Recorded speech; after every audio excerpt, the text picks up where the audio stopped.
venas. Esta es nuestra experiencia con eso. Entonces, como cosa general podemos decir que un cuarto de los pacientes con heridas de arma de fuego en el abdomen y un 10% de las heridas de arma blanca van a tener lesiones vasculares. Y entonces, bueno, aparecen las dudas y las preguntas, y bueno, vamos a tratar de dar algunas directivas para esta situación. La primera de ellas es que tenemos que estar preparados. Obviamente nos puede ocurrir que no seamos especialistas en esto y nos veamos frente a algún problema intraoperatorio. Bueno, aún así, un mínimo de preparación tenemos que tener. Pero pensando que hay residentes de lugares que reciben pacientes traumatizados habitualmente, creo que la preparación es un paso fundamental. Hay un librito maravilloso de Edwin Hirsch y Kenneth Mattox que se llama Top Gun y es muy lindo. Y el tipo dice que hay 3 elementos básicos o el enfoque del trauma. El cirujano de trauma dice el cirujano de trauma 3D, ¿sí? Uno es la estrategia, que es el plan general, digamos, que uno va a tener para la atención del traumatizado. El otro elemento es la táctica, incluye la técnica, ¿sí? Es qué vamos a hacer con el caso específico, y en esto lo que se propone es un abordaje sistemático para cada tipo de trauma.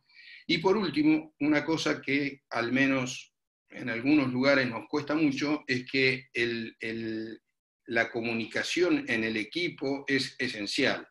El equipo incluye obviamente a nuestros estimados colegas anestesiólogos, incluye a la instrumentadora, incluye a los ayudantes, y la comunicación entre todo este grupo es muy importante en la asistencia del paciente traumatizado. Bien, lógicamente los cirujanos tenemos que conocer la anatomía, pero en el caso de los vasos del abdomen tenemos algunos problemas, porque especialmente con las venas, ya vamos a ver algunos ejemplos, y es muy importante tenerlos presentes para evitar hacer más daño. La gran mayoría de estos pacientes, en el momento que nosotros hacemos la laparotomía, va a tener más de la mitad de su volemia en el abdomen, y entonces vamos a necesitar productos de reposición, los tenemos que tener preparados y disponibles. El otro día en la presentación de la herida del trauma de tórax, escuché algo que, bueno, es una lucha que vengo llevando desde aquellos comienzos de mis inicios en el trauma, que al paciente le habían pasado sangre, le habían pasado glóbulos rojos sedimentados, le habían pasado fisiológico, pero también le habían pasado coloides. Esta es una discusión eterna con los colegas de anestesia. Los coloides no tienen lugar en la reanimación inicial del trauma. Pero bueno, lo que hay que hacer son cristaloides, ya sea Rinker, lactato o succión fisiológica calentada a 39 grados. Estos pacientes, a pesar, cuando uno puede descartar lesión de víscera hueca, que no es tan infrecuente, se puede utilizar. Hoy hay dispositivos de autotransfusión bastante sencillos y fáciles de usar que permiten recuperar la cantidad de sangre que pierden. Es difícil tener una caja de vascular completa disponible para atender a todos estos pacientes, pero si yo estoy en un lugar donde, bueno, por distintas circunstancias voy a recibir pacientes traumatizados, tengo que tener un mínimo de instrumental, ¿sí? Muchas veces nos llaman a nosotros y nos encontramos con arterias o venas, entre comillas, clampeadas con pinzas de Kocher, o la famosa pinza esta de los ginecólogos, que son tremendamente destructivas.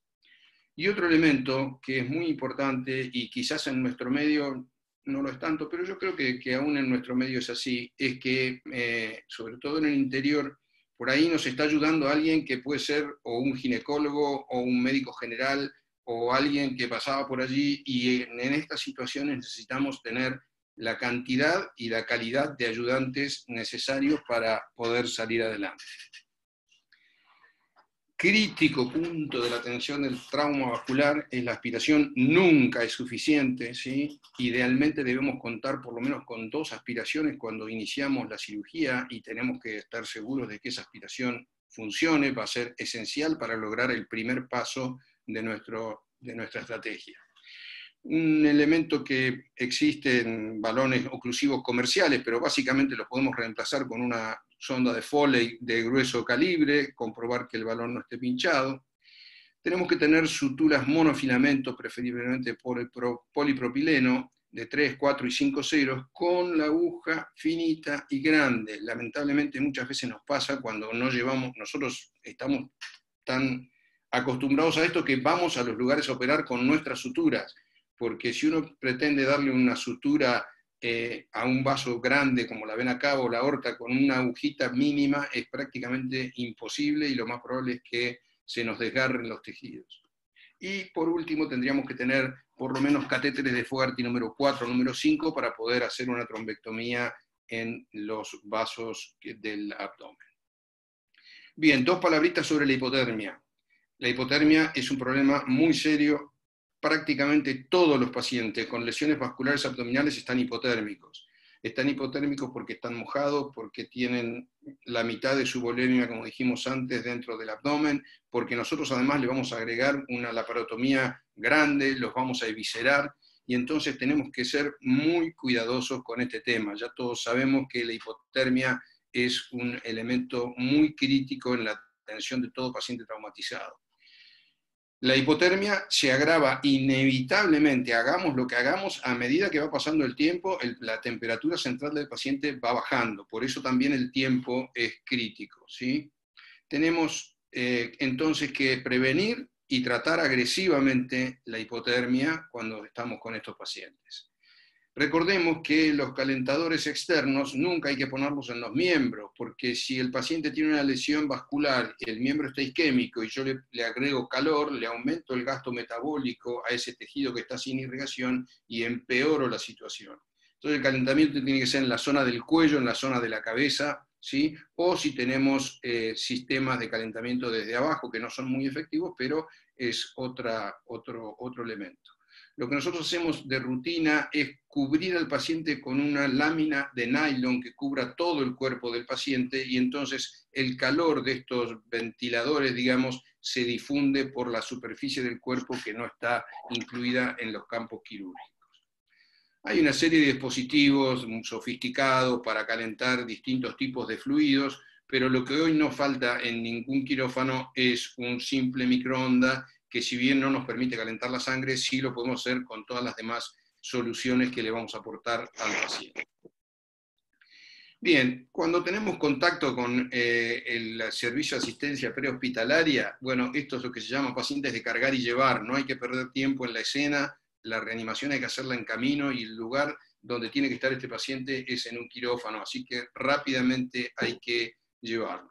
Hay que tener cuidado con el aporte de fluidos, sobre todo cuando tenemos tiempos de transporte más prolongados, porque no queremos llevar al paciente que estaba con 70, 80 de sistólica y con esa presión quizá contribuía a disminuir el sangrado, no lo queremos llevar a 120 de sistólica porque esto va a remover coágulos y va a aumentar el riesgo de que sangre. Bien, la evaluación inicial cuando el paciente llega a nuestro centro, y esto es tremendamente crítico, y bueno, tengo varios errores propios para contarles eventualmente, ahora vamos a ver algunos, ¿sí? La evaluación es el ABC.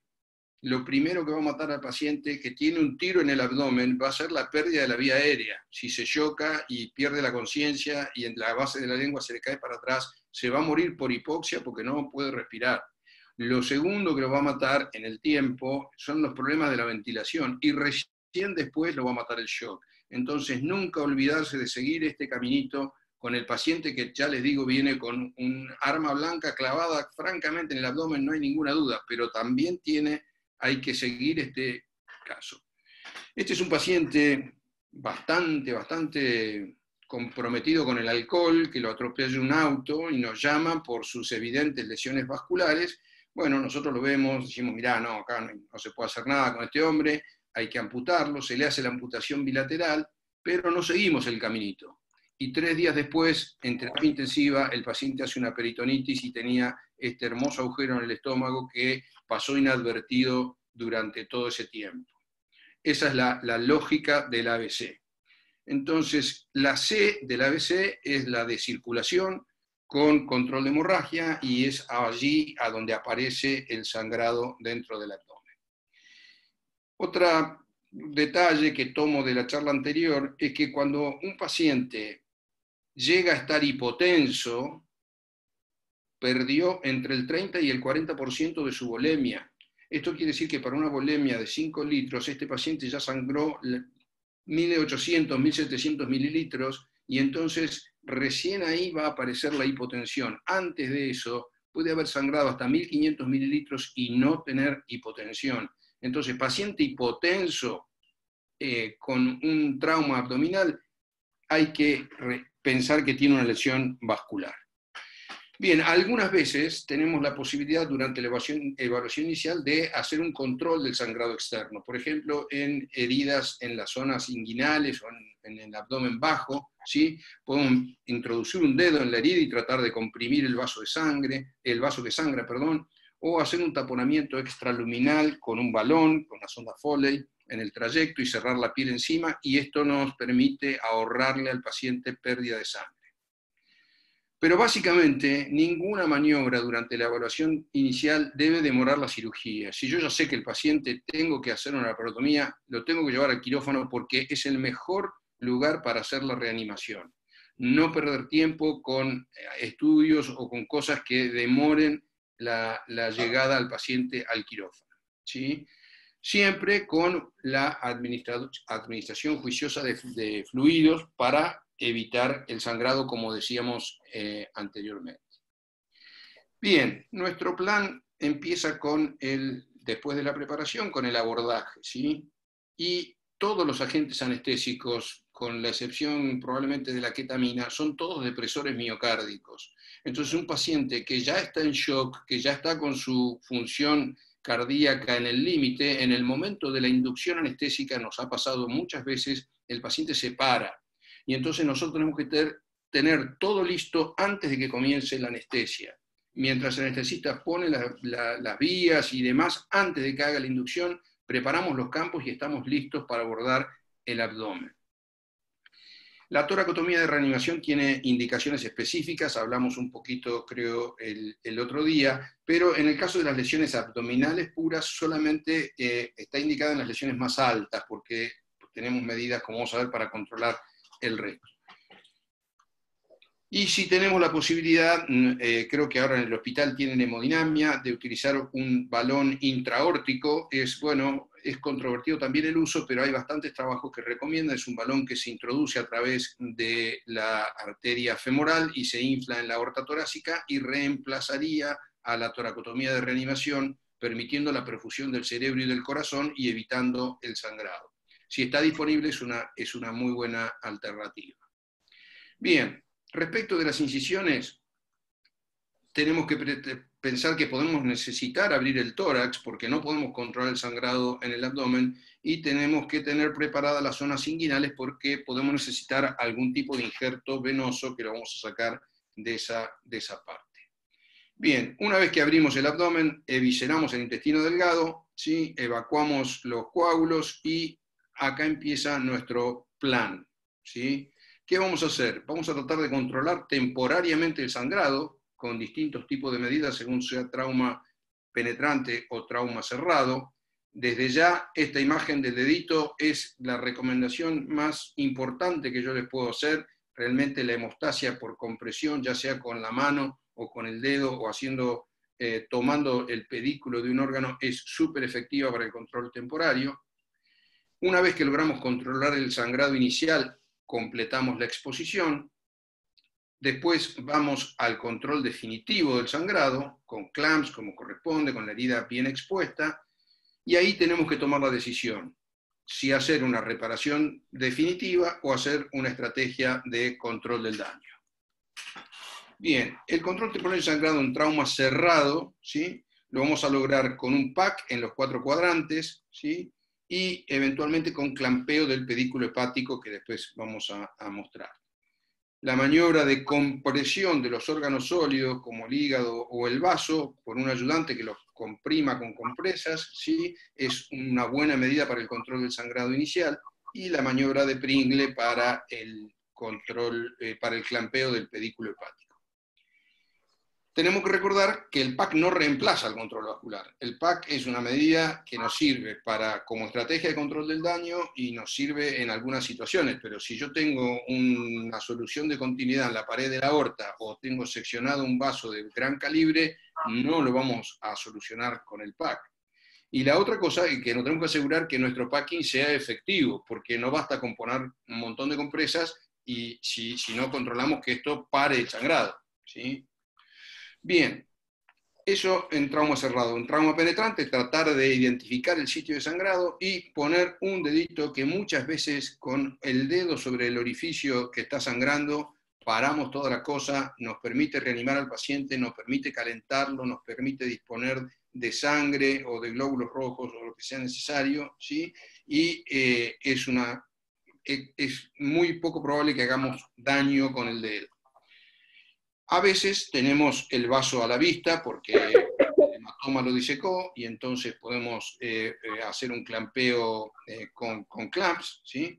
Y también alguna vez en trauma penetrante puede estar indicado el hacer un packing, ¿sí? Vamos a ver algunas otras posibilidades. Si con nada de esto logramos controlar el sangrado, podemos comprimir la aorta supracelíaca. Esto se hace abordando a través del epiplón menor. Hay que abrirlo, habitualmente no tiene vasos, y necesitamos a alguien con suficiente contextura como para comprimir la aorta a este nivel, porque lógicamente está muy profundo y hay que hacer bastante fuerza para comprimirla. Hay un instrumento que se llama compresor aórtico, que bueno, es para esta función, no está disponible en la mayoría de los lugares, pero algunas otras cosas que tenemos en una caja pueden servirnos para este fin. Bien, la otra maniobra, si con eso no logramos controlar el sangrado, es el clampeo de la aorta supracelíaca. Es una maniobra relativamente sencilla. Lo más dificultoso es este primer paso, que una vez que abrimos el epiplón menor, hay que abrirse paso a través de las fibras del pilar del diafragma y en forma roma, con el dedo, tocar el latido aórtico y disecar la aorta hasta que nos permita poner el clamp. Es raro que logremos un clampeo completo de la aorta. Hace pocos días tuvimos la oportunidad de hacer esta maniobra con Santiago y con Gastón Geraz en CEMIC, con una paciente que estaba sangrando. Lo que hay que hacer es que un ayudante tiene que mantener el clamp contra la columna, ¿sí? Porque la disección digital no suele ser completa, entonces tenemos que clampear, cerrar el clamp y mantenerlo en esa posición. Y además alguien tiene que cuidar de que ese clamp no se desplace, no se deslice y lesione alguna otra cosa. Bien, una vez que tenemos el control proximal y distal, entonces tenemos que tomar la decisión. Y el primer paso para tomar la decisión de cómo seguimos es ver cómo está el paciente, ¿sí? Todos conocemos muy bien de los trabajos de Michael Rotondo, de la tríada de la muerte, ¿sí? De hipotensión, acidosis, hipotermia. Bueno, ¿cómo está la hemodinamia del paciente? Erradiquemos el concepto de hemodinamia estable, porque el paciente puede estar con 60 de sistólica desde hace 2 horas y está estable, pero no, hemodinamia normal, ¿sí? La temperatura, que reitero, que es un elemento fundamental, aunque no la podamos medir, estos pacientes todos hemos tenido la experiencia de tocar al paciente y el paciente está frío, sus vísceras están frías, ¿sí? No hace falta un termómetro para medir temperatura central. Y el estado ácido-base, ¿sí? Que son las pautas que nos van a determinar qué podemos hacer. Bien, la otra cosa es si tengo los recursos necesarios y adecuados para lidiar con esta situación. ¿Qué quiere decir esto? Tengo suturas, tengo aspiración, tengo glóbulos rojos sedimentados, tengo ayudantes, todo lo que mencionamos antes, tengo clamps, ¿sí? Y por último, si tengo o no tengo alternativas, porque si yo estoy en el hospital de Chosmalal, no tengo muchas alternativas, tengo que hacer algo, digamos, que me permita sacar al paciente de esta situación, sabiendo que voy a tener que mantenerlo durante un buen rato con vida, digamos, hasta que pueda llegar a un centro de mayor complejidad. En base a esto, desde el punto de vista de la lesión vascular, tenemos que pensar si vamos a hacer una reparación simple, como una sutura lateral o una ligadura. Muchos de los vasos se pueden ligar sin mayores consecuencias, o en algunos casos, bueno, ligarlos y después ir a un second look. O si tenemos que hacer algún procedimiento complejo, como puede ser la resección anastomosis terminal o un bypass. La experiencia que hemos visto nosotros con las reparaciones complejas intentadas por gente que no está entrenada no es muy buena. No es muy buena no porque sea una cosa demasiado compleja, sino que, bueno, tiene sus pequeños truquitos que hacen que para que un bypass funcione hay un par de detalles técnicos que son críticos. En cambio, para una sutura lateral quedará un poco más estenosado o menos estenosado, pero rara vez trae problemas, y si el vaso se puede ligar tampoco vamos a traer problemas. Vuelvo a mostrar este esquemita. Lamentablemente estos días no estamos operando mucho, hubiese preferido traer una foto de la disección. Esto es muy frecuente, que fue lo que pasó en el caso del otro día. La disección de los vasos, tanto arteriales como venosos, hay que hacerla por el plano periadventicial. Uno tiene que tener una capa como nacarada que cubre los vasos para estar seguros de que esta es la pared del vaso y no esto. Porque si yo suturo esto, abajo va a seguir sangrando. Bien, esto también lo mencionamos, pero bueno, es el ABC del trauma vascular. Hay que tener control proximal y distal antes de meterse adentro del hematoma, ¿sí? Cuando es posible, algunas veces no podemos, ya vamos a ver un poquito el esquema. Los clampeos a ciegas, tratando de apuntarle más o menos de dónde viene el sangrado, no suelen ser efectivos y corren mucho riesgo de que una de las ramas del clamp esté en el orificio, en el defecto del vaso, y al cerrar el clamp, en vez de ocluir el vaso, lo que hacemos es aumentar el tamaño del defecto. Entonces, tratar de no clampear a ciegas, ¿sí?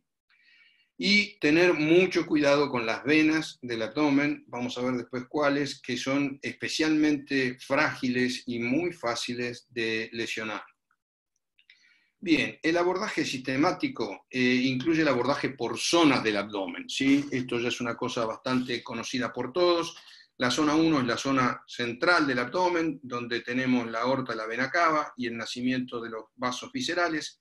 La zona 2 son las zonas laterales altas.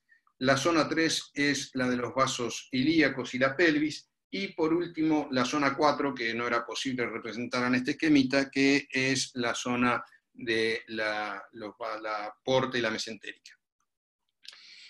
Para la zona 1, para la zona central, la dividimos en la raíz del mesocolon en supramesocolónica e inframesocolónica, porque el abordaje es completamente distinto.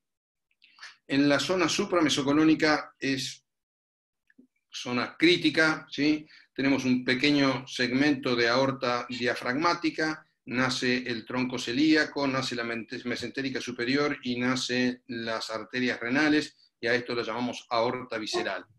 Lógicamente, el control de esta zona no es sencillo y solemos tener problemas. Cuando sospechamos que hay una herida, una lesión a esa altura, el camino que hay que tomar rápidamente es el de la rotación visceral medial izquierda o maniobra de Mattox, que hoy está bastante difundida. Ahora bien, la maniobra de Mattox es para esto. Me han contado algunas historias en algún sitio de que se utiliza la maniobra de Mattox así a larga mano, y realmente no, es cuando yo tengo que ir a controlar la aorta a esa altura, cuando sospecho que el defecto está en esa zona. Bueno, se abre la línea blanca externa, ¿sí? Ampliamente, se refleja todas las vísceras, el vaso, el páncreas, el estómago, el riñón, pasamos por detrás de todo esto, ¿sí? Levantamos todas las vísceras, con mucho cuidado de no lesionar el riñón y sobre todo el vaso, y entonces vamos a tener la exposición del tronco celíaco, mesentérica superior y de la renal izquierda. Esto que suena muy agresivo, realmente es lo que nos puede permitir ubicar la lesión y establecer un control definitivo del sangrado. De todas maneras, la sobrevida para los traumatismos de la aorta supracolónica es baja, como ustedes ven, a nivel de la diafragmática 11%, visceral 11%, bueno, en esta serie de Tiburski 0 para la suprarrenal y 20% para la pararrenal. Es bastante, la mayoría de los pacientes se exsanguinan antes de que logremos establecer un control. También puede ocurrir que el sangrado venga del lado derecho, del lado venoso, ¿sí? Y en ese caso, bueno, es el equivalente, la maniobra que se llama Cattell-Brasch o rotación visceral medial derecha, perdón, que consiste en la maniobra de Kocher, se le agrega el despegamiento del colon ascendente y se levanta todo el intestino, el duodeno y el páncreas hacia la derecha, y lo cual nos expone muy bien la vena cava y los vasos del lado derecho. Cuidado acá, que aparecen estos pequeños vasitos, que son venas lumbares, aparecen los vasos gonadales, ¿sí? La arteria espermática, que como todos sabemos y tenemos muy claro, nace de la aorta, ¿sí? La vena gonadal o derecha, que desemboca en la vena cava y que es, cuando estamos en medio de un hematoma, es muy fácil lesionarla o aún arrancarla en el intento de disección, y esto era lo que yo les decía en parte de una de las partes de las venas. Las lumbares son una complicación. Si yo trato de pasar la vena cava a esta altura o a esta altura, tengo que tener presente que es muy, muy, muy fácil lesionar un vaso lumbar. Y esta venita, así como está representada en el dibujo, así de chiquitita, sangra estrepitosamente, así que hay que tener mucho cuidado en tratar de no lesionarla. Bien, en esta misma zona tenemos la mesentérica superior, que está un poco en la raíz del mesocolon, por eso está acá como en el medio, ¿sí? Y que la dividimos en 4 zonas. La primera es hasta la pancreático duodenal inferior, la segunda hasta la cólica media, la tercera es distal y la cuarta las ramas segmentarias. Lógicamente, el problema más serio lo tenemos en la primera región, que el abordaje es bastante difícil, ¿sí? La mesentérica superior se puede ligar o se puede colocar un shunt temporario. Se puede ligar y, bueno, hay que pensar que el paciente pueda tener enfermedad vascular o arco de Riolanio incompleto y que no le alcance con el tronco celíaco y la mesentérica inferior, y si el paciente se pone acidótico o no lo podemos recuperar bien en terapia, hay que reexplorarlo, ¿sí? Cuando hay que hacer alguna reparación con un bypass, ya sea con material sintético o con venas, se recomienda no salir del cavito, digamos, aórtico de la arteria, sino sacar el bypass de más abajo y cubrirlo con epiplón por la eventualidad de una fístula pancreática que no nos contamine la anastomosis. Bien. Este es un paciente que nos derivaron de Zapala, en su momento lo había pateado un caballo, le hacen una laparotomía y no pueden controlar el sangrado, y entonces le hacen este pseudo packing, pero bueno, el paciente llegó vivo a nuestro medio, lo exploramos y lo que tenía era un arrancamiento de una rama de la arteria mesentérica superior y que lo pudimos hacer una sutura lateral sin mayores complicaciones. Al paciente lo reexploramos porque este traumatismo del cono transverso por la patada del caballo nos dejó bastante intranquilos por el aspecto, pero no fue necesario la resección, así que se hizo un second look y anduvo bien. Bien, en este estudio de Asensio, un estudio multicéntrico con 250 casos, se ligó la arteria mesentérica superior en 72% de los casos, sutura en el 22% y solo 6% de bypass, con una sobrevida del 62%. Bien, en la zona 1, inframesocolónica, el abordaje es por la línea media, ¿sí? Y vamos a encontrar todas estas cositas que en el dibujito se ven tan lindas, pero que después cuando entramos es un poco más complejo. El punto de referencia del control vascular es la vena renal izquierda. La vena renal izquierda en el 99% de los pacientes va a cruzar por delante de la aorta. Existe la posibilidad de la vena renal retroaórtica, no es común, pero hay que tenerlo presente. Pero si yo ubico la vena renal y de la misma manera que disecaba la aorta supradiafragmática, perdón, la supracelíaca, les pido disculpas, infradiafragmática, con los dedos podemos disecar a los dos bordes de la aorta y desde allí colocar un clamp. Repito, teniendo como referencia la vena renal izquierda. 2 palabras sobre la vena cava inferior, ¿sí? Tiene una alta mortalidad en la escena, ¿sí? pero una vez que los pacientes llegan al centro asistencial y pueden ser operados, la mortalidad es bastante razonable en general. Lógicamente, cuanto más distal es la lesión, mejor dicho, el área mejor para tener una herida en la vena cava es la del medio, porque la vena cava retrohepática, sin duda, es extremadamente complicada de abordar y de reparar. La subhepática, bueno, más o menos, es entre las renales y el borde inferior del hígado. La infrarrenal es la más sencilla, pero acá volvemos a tener problemas que los vamos a ver cuando hablemos de la zona 3.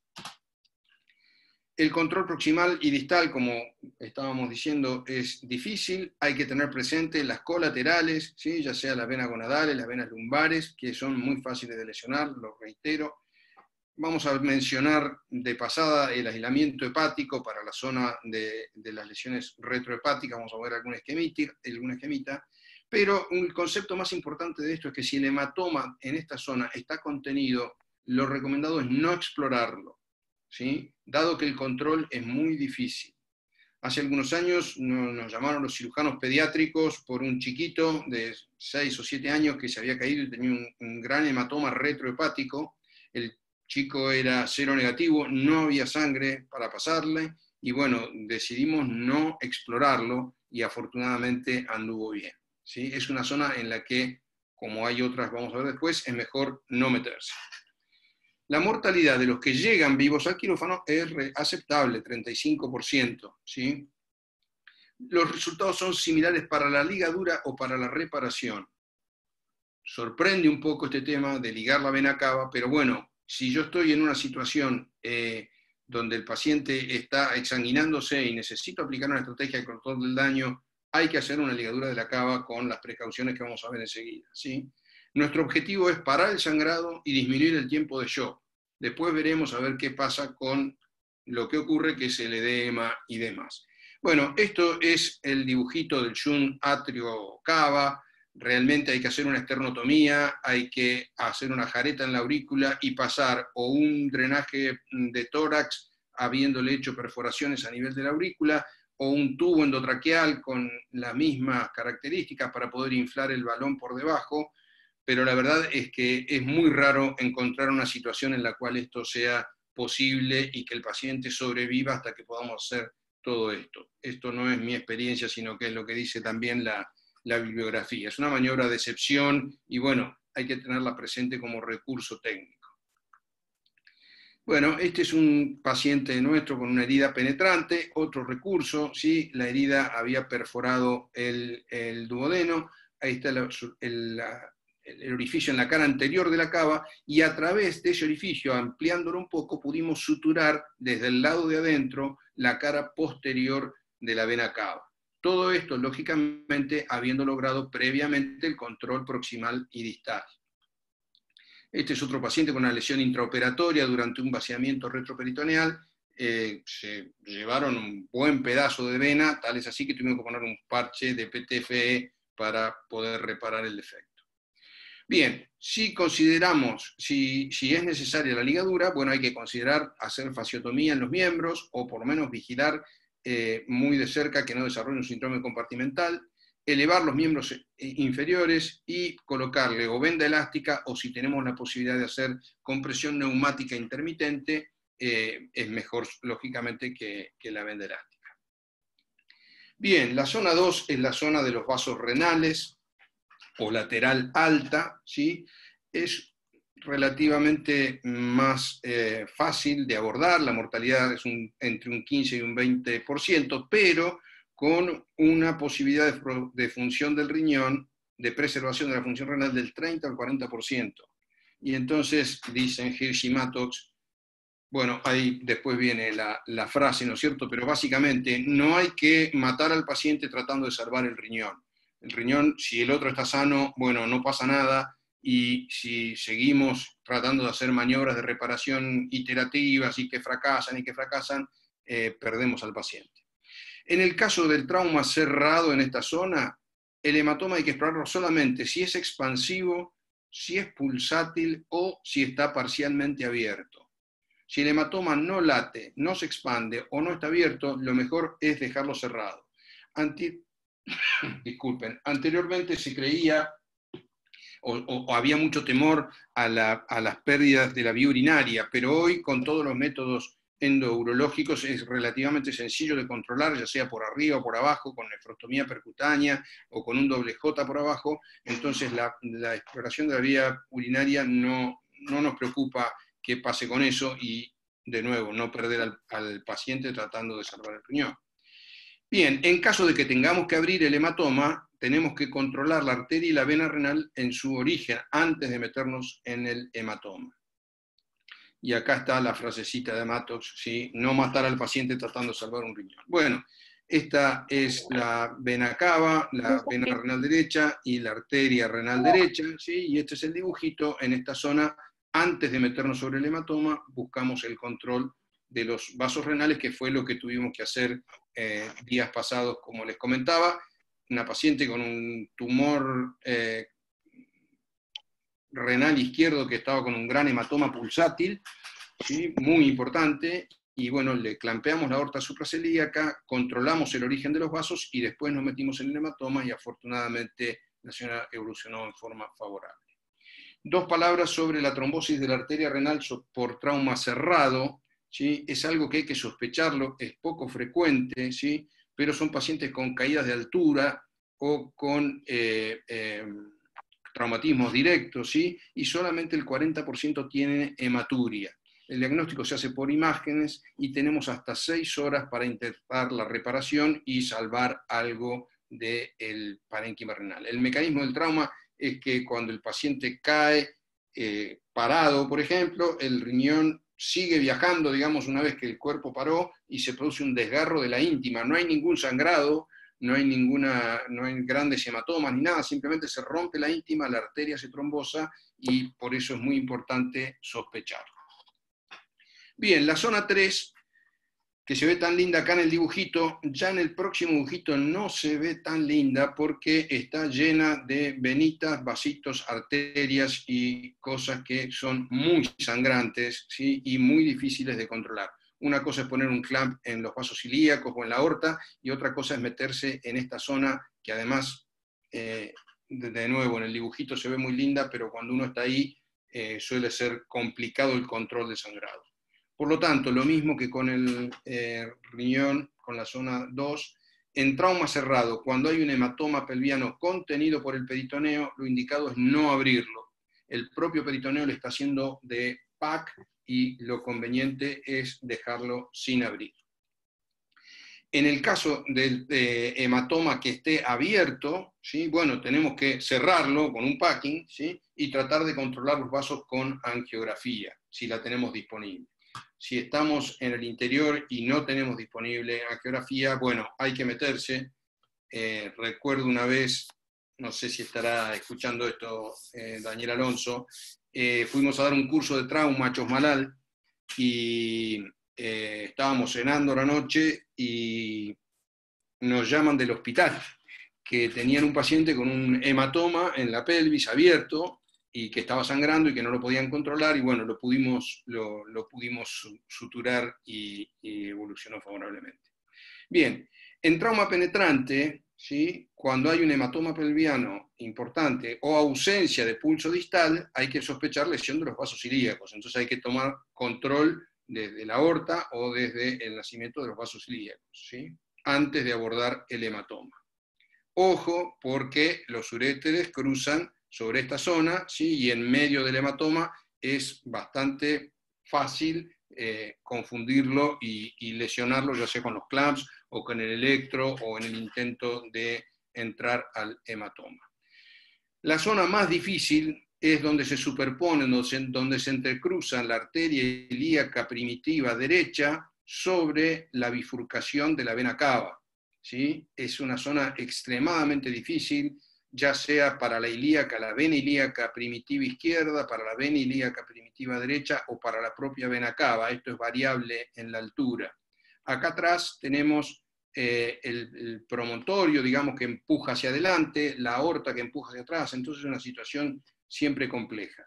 Una opción que suena muy agresiva, pero que puede ser la única solución, es seccionar la arteria ilíaca primitiva derecha para poder abordar las lesiones venosas posteriores, ¿sí? Acá tenemos graficado el uréter. Bueno, este es un bebé que en un intento de vía central demasiado alto, le punzaron la arteria ilíaca y que, bueno, nos llamaron por el gran hematoma, decidimos expectarlo y no fue necesario la cirugía. Este es un paciente que operó Javier en la época que estábamos juntos, Javier Sanchalipio. Se había puesto de moda, esas cosas, modas terroríficas, entre ciertos grupos de gente. Cuando se querían vengar uno del otro, le apoyaban una itaca en el cuerpo y le disparaban a quemarropa, ¿sí? ¿Qué fue lo que le pasó al señor? Esta es la zona inguinal, acá está el taco del cartucho, ¿sí? Y acá tenemos un shunt temporario, la vena ligada, el shunt en la arteria femoral, y acá está el shunt colocado en la arteria ilíaca. Realmente era una destrucción tremenda y bueno, el paciente no sobrevivió. Pero como estrategia estuvo perfectamente bien aplicado este intento de control del daño. Bien, por último, la zona 4. La zona 4 es muy complicada.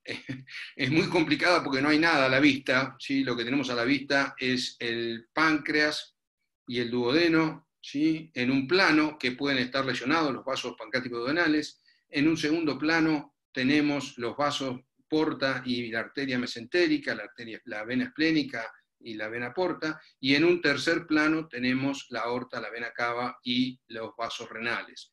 Y cualquier herida que ingrese a esta zona puede lesionar cualquiera de los tres planos o más de uno, entonces realmente es complicado. La mayoría de las lesiones de la vena porta se asocian a otras lesiones vasculares abdominales y tienen una alta mortalidad por exsanguinación intraoperatoria, porque es muy difícil controlar todas estas lesiones, ¿sí? La dividimos en una zona suprapancreática, la vena porta, que sería la del hilio hepático, y una región retropancreática. Bueno, para controlar el sangrado, una posibilidad es clampear la aorta por arriba y por abajo de la mesentérica, del nacimiento de la mesentérica. Lo más práctico es tratar de hacer una maniobra de Kocher y con la mano tomar el sector donde está la lesión, ¿sí? Y la otra posibilidad es hacer una doble maniobra de Pringle, o sea, poner un clamp contra el duodeno y otro clamp contra el hígado. Y si hay un orificio por donde podemos introducir un balón, meter una Foley, inflar el globo y ver si con esto podemos contener el sangrado. En la zona retropancreática, podemos hacer la maniobra de Cattell-Brasch que habíamos descrito antes, una maniobra de Kocher muy amplia, digamos, y también puede estar indicado seccionar el páncreas, que suena terrible, pero puede no ser posible otra forma de reparación. Bien, la indicación de reparar las lesiones de los vasos portales es mandatoria en los casos cuando hay lesión concomitante de la arteria hepática, porque sabemos que vamos a dejar el hígado sin irrigación. Si la arteria hepática está indemne, se puede considerar la ligadura, ¿sí? Inevitablemente esto va a producir un gran edema del intestino y secuestro de líquido y requiere de un second look a las 24-48 horas, pero puede ser la maniobra que le salve la vida al paciente, ¿sí? Acá tenemos un paciente con herida de arma de fuego que atravesó el hígado, atravesó el duodeno y llegó a la unión de la vena esplénica con la vena porta, ¿sí? Y afortunadamente le pudimos hacer una sutura lateral. Bien, para terminar, un esquemita un poco complejo, de todas maneras les dejo acá la cita, está en el Journal of Trauma de 2015, sobre un algoritmo que nos plantea dos posibilidades. La primera de ellas es cuando nos encontramos con un hematoma en la laparotomía, ¿sí? Entonces, un paciente con trauma abdominal, con hipotensión y peritonitis o un FAS positivo, ¿sí? Hay que agruparlo, hay que darle antibióticos, hay que activar el protocolo de transfusión masiva y llevarlo al quirófano. Considerar la toracotomía de reanimación no cuando el paciente se para, sino cuando el paciente está con una tensión arterial sistólica menor de 70 o que se está deteriorando adelante nuestro, ¿sí? O cuando el quirófano no está al lado de lo que sería el shock room o la sala de guardia, entonces ese paciente se puede beneficiar con trauma penetrante, sobre todo de una toracotomía de reanimación.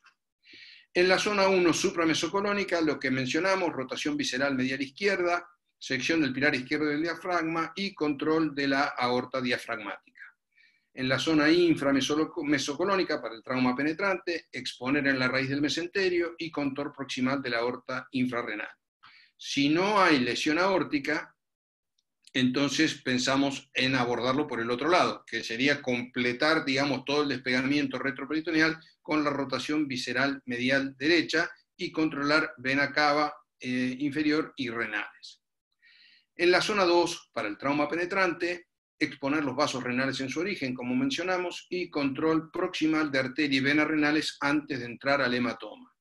O, en el caso de trauma cerrado, no abrir el hematoma si no está roto, si no es pulsátil o si no es expansivo. ¿Sí? En la zona 3, para trauma penetrante, exponer la bifurcación de la aorta y de la vena cava con las precauciones que mencionamos y tratar de lograr control proximal de las ilíacas primitivas y distal en las ilíacas externas. O, en el caso de la zona 3, trauma cerrado, no abrir el hematoma con las mismas indicaciones que ya mencionamos. En el hilio hepático, para ambos, penetrante o cerrado, ¿sí? Maniobra de Pringle, control distal con clamps y, lógicamente, tratar de identificar y reparar la vía biliar separándola de los vasos. Y recién después, en todos estos casos, abrir el hematoma. En la zona de la región retropancreática, tanto para penetrante como para cerrado, no abrir el hematoma porque es una zona extremadamente difícil el control. Si no hay más remedio, hay que movilizar el hígado ampliamente con sección del ligamento coronal y ligamentos triangulares, dar vuelta el hígado hacia adelante y eso nos puede permitir, si tenemos la vista del defecto, colocar un clamp lateral y una maniobra que puede ser útil, sobre todo si no tenemos clamps, es con una pinza de Alice tratar de tomar los dos labios de la lesión y cerrar el defecto para poder suturarlo. Bien, cuando encontramos hemorragia en la laparotomía, la primera parte es lo mismo, ¿sí? En la zona 1 lo primero que hacemos es presión sobre la lesión y controlamos la aorta supracelíaca. En la inframesocolónica evisceramos hacia la derecha todo el intestino delgado, hacemos presión sobre la lesión y hacemos control proximal de la aorta en la raíz del mesenterio. Si no tiene lesión aórtica, vamos al lado opuesto, hacemos la rotación visceral medial derecha, comprimimos sobre la lesión y clampeamos con Satinsky o, como dijimos, con una Alice tomando los dos bordes de la lesión. En la zona 2, control similar en la parte medial a la zona 1 supramesocolónica y en la parte lateral abrir el peritoneo y la fascia de Gerota, levantar el riñón en bloc y controlar manualmente o con un clamp el hilio renal y después abordar el sitio de la lesión. En la zona 3, similar al otro, exponer la bifurcación aórtica y de la bifurcación de la vena cava inferior, comprimir la lesión y lograr el control proximal en ilíacas primitivas y distal de las ilíacas externas. En el hilio hepático, maniobra de Pringle con control distal de los clamps y en la región retrohepática, bueno, movilización del hígado, como mencionamos anteriormente, considerar el aislamiento hepático o comprimir el hígado, esternotomía y shunt atrio-cava. Situación que ya les digo que es extremadamente difícil de que el paciente llegue a esto. Pero bueno, este sería el algoritmo. Así que como conclusiones, tenemos que estar preparados con todas estas pautas que mencionamos. El paciente debe ser trasladado a un centro de trauma rápidamente. Centro de trauma en nuestra zona, bueno, hay que ver a un lugar de la complejidad suficiente, digamos. El diagnóstico es muy importante que sea temprano, ¿sí? Y la cirugía también, no demorar la cirugía en paciente con herida del abdomen que está hipotenso, ¿sí? Un 25% de los pacientes con trauma abdominal pueden tener lesiones vasculares. Cuando tenemos un paciente con un shock desproporcionado a la lesión externa, una pequeña herida en alguna pared del abdomen con un shock importante, seguramente tiene un trauma vascular adentro, ¿sí? Y el paciente que está solo con trauma abdominal y que está en shock, hay que llevarlo al quirófano y hacer una laparotomía rápidamente. Es muy importante recordar la anatomía, ¿sí? Una vez abierto el abdomen, pensar en el contorno de la aorta supracelíaca antes de hacer ninguna otra maniobra. Hay que explorar en forma selectiva los hematomas retroperitoneales, ¿sí? Y considerar la cirugía del control del daño. ¿Cuándo consideramos cirugía de control del daño? Temprano. Si esperamos a que el paciente reúna todos los criterios, el paciente está muerto. Cuando el paciente está frío, está acidótico, está hipotenso, no tiene sentido. Esto hay que pensarlo cuando yo entro al abdomen y me encuentro con 3 litros de sangre y el paciente está mal de entrada al principio. En fin, no tenemos que dudar en aplicar este criterio, sobre todo de manera temprana, porque si no es muy probable que perdamos al paciente. Bueno, muchas gracias por el privilegio de esta presentación.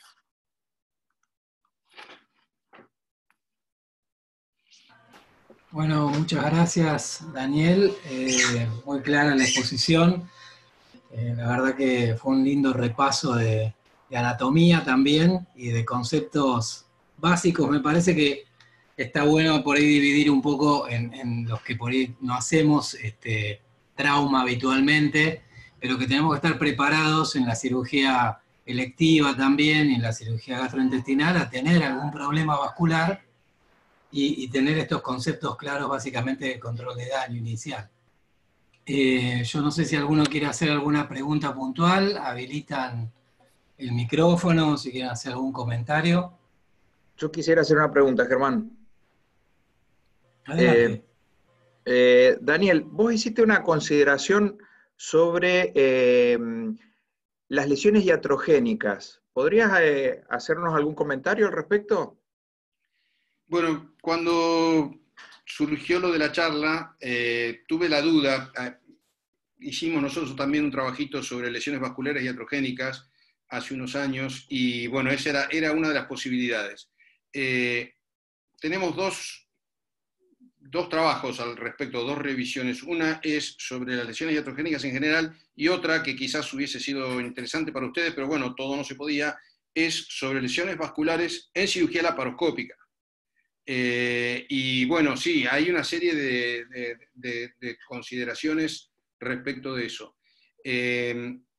Me parece que la de la parte laparoscópica es la que puede resultar más interesante para los cirujanos generales, que hoy por hoy es el estándar en muchos procedimientos, y hay una serie de recursos para intentar la reparación laparoscópica, ¿sí? Pero no hay que caer en el error de emperrarse, digamos, en repararlo de manera laparoscópica sí o sí. Como decía el doctor Pellegrini hace un rato, lo primero que hay que hacer es tratar de comprimir el lugar sangrado, parar un minutito y reflexionar sobre lo que está pasando uno mismo. Segunda cosa, comunicarse con anestesia, decirle, che, pasamos de ser una colecistectomía o lo que sea, ahora pasamos a otra situación que puede ser muy complicada, así que necesitamos tener los recursos, necesitamos que el anestesista, si es posible, esté en el quirófano, preparar reposición de volumen, estar con todos los elementos necesarios. La reparación laparoscópica a veces es relativamente sencilla, se pueden poner clips laterales, se pueden intentar alguna sutura, tratando de comprimir con una torunda de gasa, digamos, sostenida con una pinza sobre los vasos venosos. Esto puede llegar a ser posible. Hay clamps laparoscópicos, de hecho, bueno, en algún momento tuvo cierto auge la cirugía vascular por vía laparoscópica, que cayó en desuso por el desarrollo de la cirugía endovascular. Pero yo creo que el concepto más importante es, bueno, si realmente yo no puedo lograr un control efectivo, rápido del vaso que está sangrando, es preferible convertir al paciente en forma temprana. Y respecto de las otras lesiones iatrogénicas que nosotros hemos visto, un porcentaje importante son venosas. Es sorprendente, ¿sí? Los vasos ilíacos, bueno, recuerdo un caso en un drenaje de una apendicectomía, en un paciente obeso, la pinza que pasó para sacar el drenaje se llevó un pedacito de vena ilíaca. Y bueno, fue un caso bastante sonado que terminó con serios problemas legales, ¿no es cierto? El paciente sobrevivió, pero con bueno, esto fue en el interior, en fin. los vasos lumbares, en todo lo que sea la cirugía sobre el retroperitoneo, este tema de las colaterales y demás ha sido una causa frecuente de que nos llamaran. Por eso insistimos en el conocimiento de la parte venosa. Y el otro gran grupo son los procedimientos de abordaje vascular, digamos, vías centrales básicamente, o en el caso de los hemodinamistas, vemos con alguna frecuencia lesiones vasculares, ya sea por vías centrales, algunas también tenemos nosotros, debo decirlo, y si no por los abordajes para hemodinamia.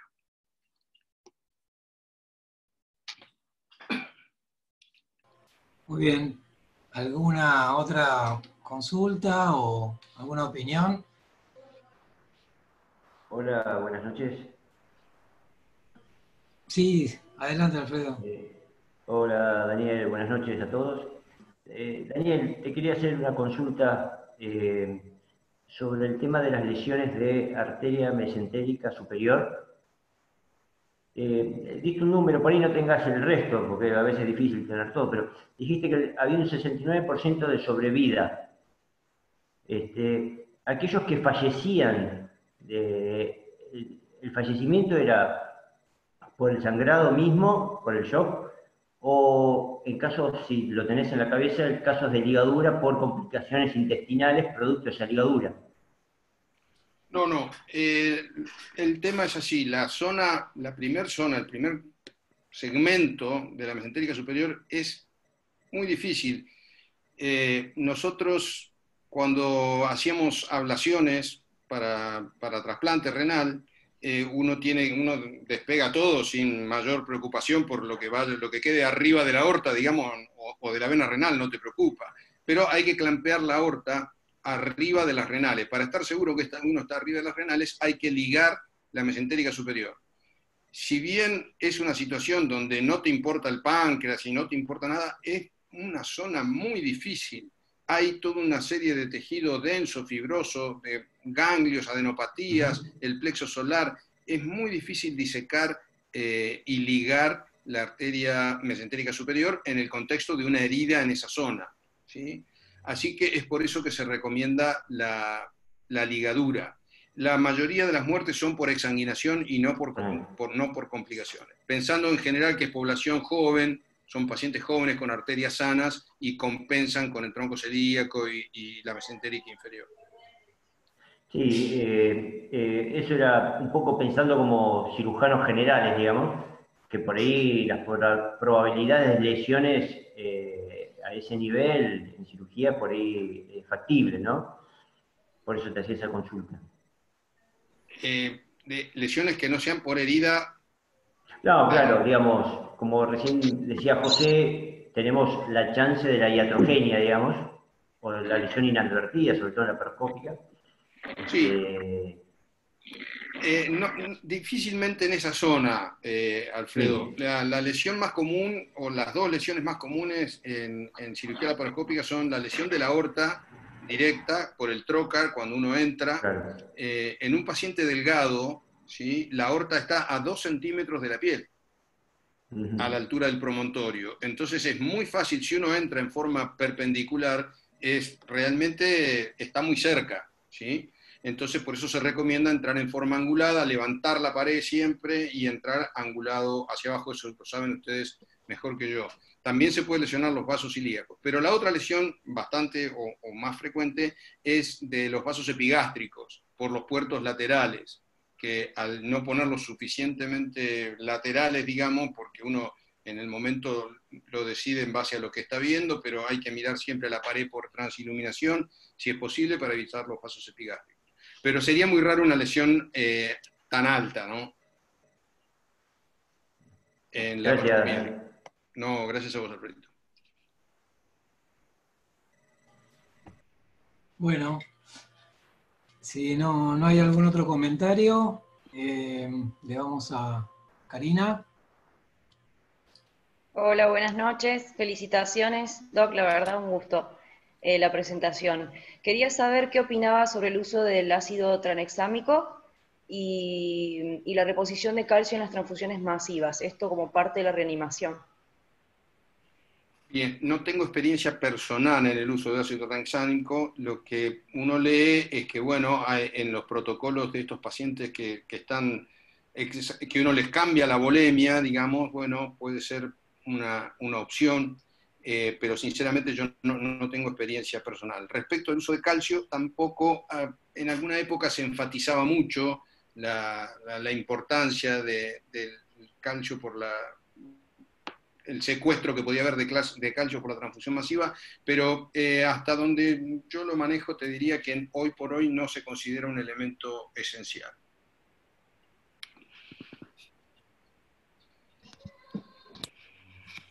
No. Nico, ¿estabas conectando ahí? Sí, acá estoy, acá estoy. Dale. No, quería hacer una consulta, muy buena la presentación, Daniel, muchas gracias. ¿Qué experiencia tienen ahora actualmente con los casos por ahí ya más en cirugía programada, iatrogenia o puede ser trauma, en reparación diferida?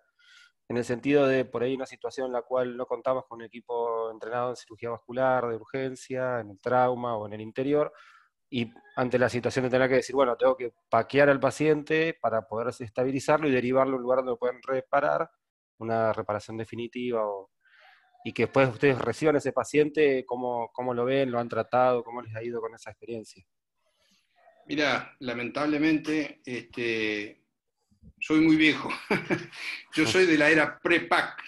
Entonces, cuando apareció lo del packing, parecía una aberración. Pues, ¿cómo lo van a llenar de gas al tipo y lo van a mandar? O lo vas a dejar en terapia todo lleno de gas 2 días y después uno pensaba, esto va a ser una catástrofe. Bueno, no, la experiencia es que la catástrofe la hacíamos nosotros tratando de reparar lesiones muy complejas en pacientes que estaban en muy mal estado. Y bueno, les mostré el caso de la patada de caballo. El paciente que operamos el otro día con Santiago y con Gastón venía del interior y le habían hecho un packing porque no quisieron entrar al hematoma con muy buen criterio, porque realmente era un hematoma gigante. Así que la experiencia que tenemos es buena.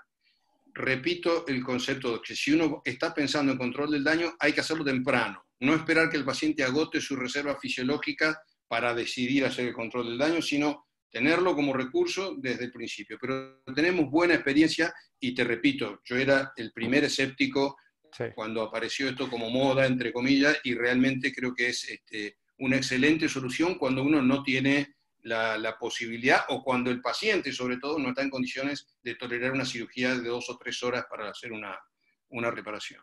Y es sorprendente verdaderamente ver lo que pasa. El paciente deja de sangrar y uno lo abre a los 2 días y le da un par de puntos de hemostasia y se soluciona el problema. Y se nos han muerto muchos pacientes en la mesa de operaciones tratando de arreglar cosas que hoy estoy seguro que con el PAC andan bien, así que es un muy buen recurso. Excelente. Bueno, bárbaro. Sí, adelante. Germán. Sí, bueno, Daniel, la verdad que muy bueno para los que no hacemos esto habitualmente y no trabajamos en el trauma, creo que fue de mucha utilidad. Pero mi comentario es en relación a lo que vos dijiste al comienzo de la charla. Somos 38 personas ahora en este momento, en un momento había 39. Y yo creo de que también tiene que ver esto de que muchos de nosotros estamos, como se ve en algunas imágenes, en casa, con su hijo al lado, tomando un mate. Bueno, eso también tiene que ver que a lo mejor quizás una reunión similar así, después de un día intenso de trabajo, tendríamos a lo mejor 10 o 12 personas, como nos ha pasado en otra oportunidad. Pero creo que eso tiene que ver con esta metodología que estamos usando y que me parece que también la comisión directiva, también felicito a la comisión directiva por hacerlo de esta manera, pero deberíamos también tomar esta metodología para votar por ahí decisiones importantes, porque si vos te pones a ver, hoy tenemos mayor representación en esta reunión que lo que fue la última asamblea en cantidad de gente. No sé si vos, Germán, tenés presente cuántos éramos, cuántos firmamos el acta en la última asamblea. Sí, más o menos este número. Pero fíjate qué interesante para tomarlo y utilizarlo para... Bien. Se frenó un poco ahí. No sé si para todos.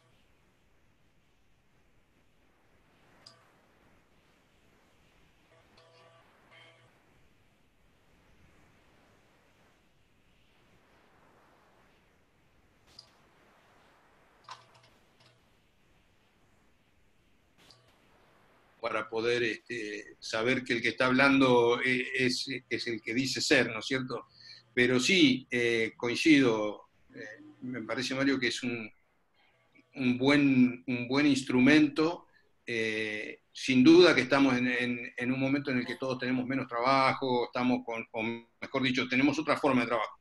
No menos trabajo, pero tenemos otros problemas, ¿no es cierto? Pero lo que demuestra el instrumento es que sirve, que es bueno y que nos entendemos y que nos escuchamos y con un mínimo de orden es perfectamente factible. Así que creo que es un tema para considerarlo.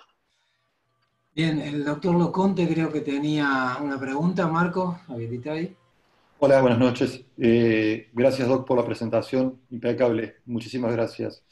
La pregunta es, en su experiencia, frente al trauma abdominal, ¿cómo tomaría usted la decisión de realizar un clampeo o supramesocólico o por toracotomía?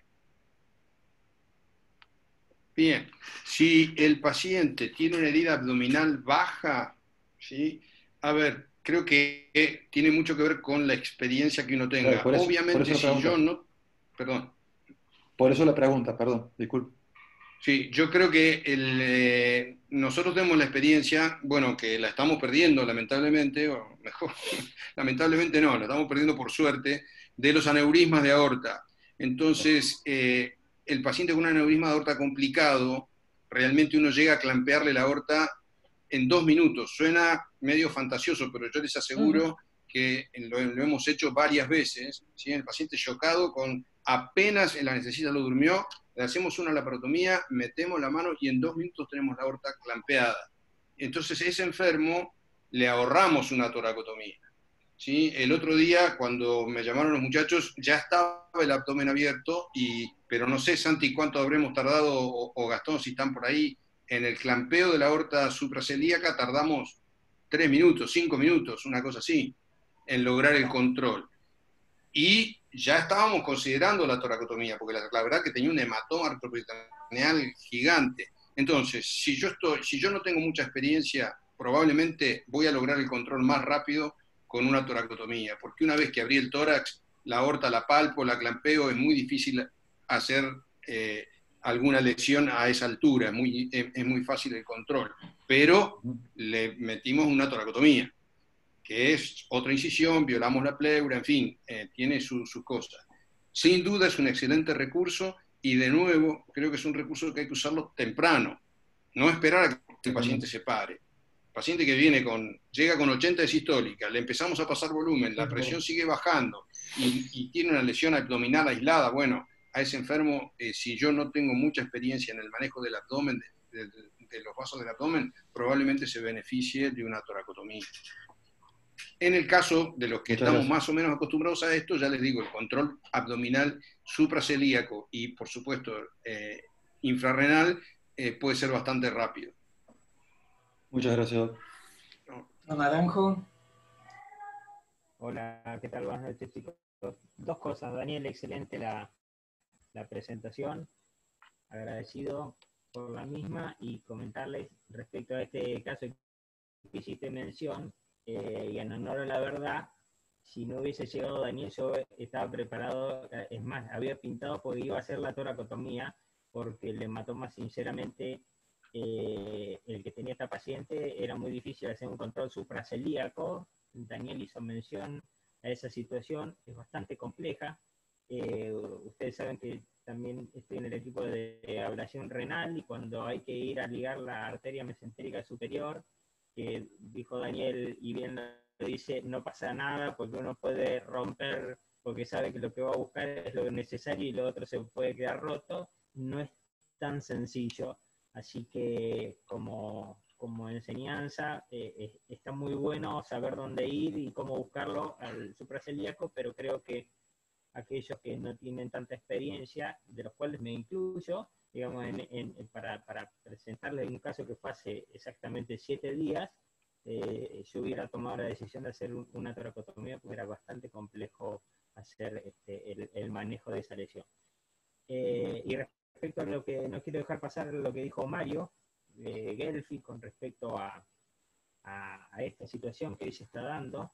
Hoy el coronavirus no solo nos está enseñando a los cirujanos de infectología, nos está enseñando, o por lo menos a mí, por ahí no incluyo a los más jóvenes, que se manejan con la tecnología mucho más abierta y fácil que nosotros, pero nos está enseñando cómo manejarnos con las redes de comunicación, y posiblemente en un futuro tengamos que plantearnos este tipo de situaciones, obviamente respetando las bases legales que nos diga nuestro estatuto, y que seguramente Germán ya estará pensando en esa situación y qué es lo que se vendrá con el advenimiento de esta tecnología.